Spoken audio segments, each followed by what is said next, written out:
Olá, amigos, amigas queridos, vamos falar de neurose, de psicose, qual a diferença? Esse livro é fantástico. Quem escreveu foi Hermínio Miranda, A Memória e o Tempo. Essa é a segunda parte. Ele escreve de uma forma tão divertida, ele traz os conceitos de Freud e faz um paralelo com a doutrina dos espíritos, porque o Freud não acreditava na existência do espírito. E aqui escreve Hermínio. Platão, Aristóteles, eles já haviam estudado sobre a memória, sobre o esquecimento, sobre recordação. E o Freud estudou o inconsciente. O inconsciente é para onde vai uma multidão de eventos vividos e esquecidos, é um depósito ordenado da memória integral, da memória do espírito, das suas muitas encarnações. E o esquecimento é um processo seletivo, mas não é obstrutivo. A gente nunca vai soterrar tudo que a gente aprendeu de forma definitiva. Tudo que um dia sabemos está guardado, ainda que não facilmente acessível aos dispositivos da consciência. E o Hermínio Miranda escreve que o inconsciente guarda também, né, além do que Freud explicou, a realidade das vidas sucessivas. E o consciente é apenas um dispositivo de percepção, é um órgão de percepção. Aquilo que é penoso, aquilo que é desagradável, a gente esquece, bloqueia. O esquecimento é uma fuga para minimizar o sofrimento.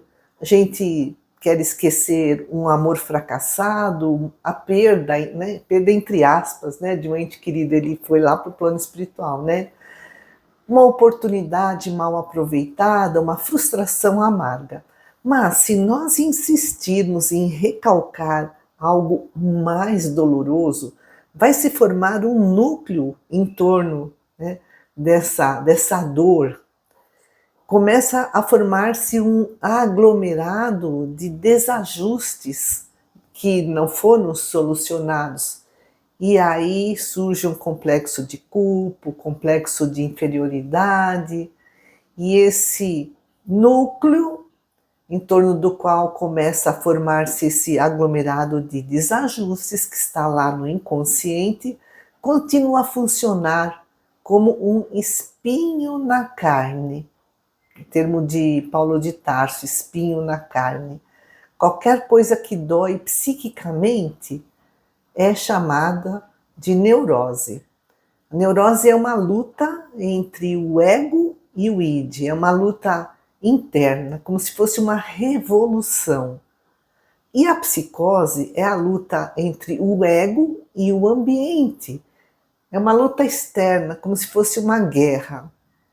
E a somatização? É o surgimento de sintomas orgânicos cuja causa é o desarranjo mental ou emocional.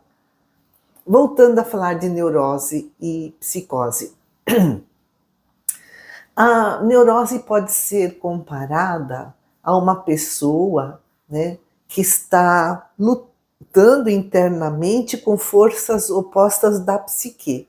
E a pessoa tem consciência disso, desse seu estado, desse seu esforço de adaptação. Na psicose, ocorre uma total desorganização, uma perda de contato com a realidade. Hermínio Miranda escreve que, no fundo, neurose ou psicose é um problema de grau de maturidade espiritual de cada indivíduo. Se ele consegue fazer esse esforço de adaptação ou se ele foge perdendo o contato com a realidade. É um problema de grau de maturidade espiritual, de evolução espiritual. E aqui também Hermínio compara a neurose a um resfriado. Quando a gente fica resfriado, a gente fica indisposto. E só que o resfriado atinge praticamente todo mundo, vez ou outra, fica resfriado. Já a psicose é como se fosse uma pneumonia. E essa frase aqui de Hermínio é muito interessante. A neurose não nos imobiliza num hospital para doenças mentais. A psicose, às vezes, sim. Né? A gente está aí no dia a dia, com a nossa neurose. Mas, às vezes, a nossa neurose nos torna menos desejáveis na sociedade, né? Porque a gente acaba incomodando os outros. A gente tenta se adaptar, mas não é sempre que consegue. As regras, as normas da sociedade, aquelas que são saudáveis. Então, amigos queridos, agradeço muito a todos que estão aqui. Um grande abraço e até a próxima.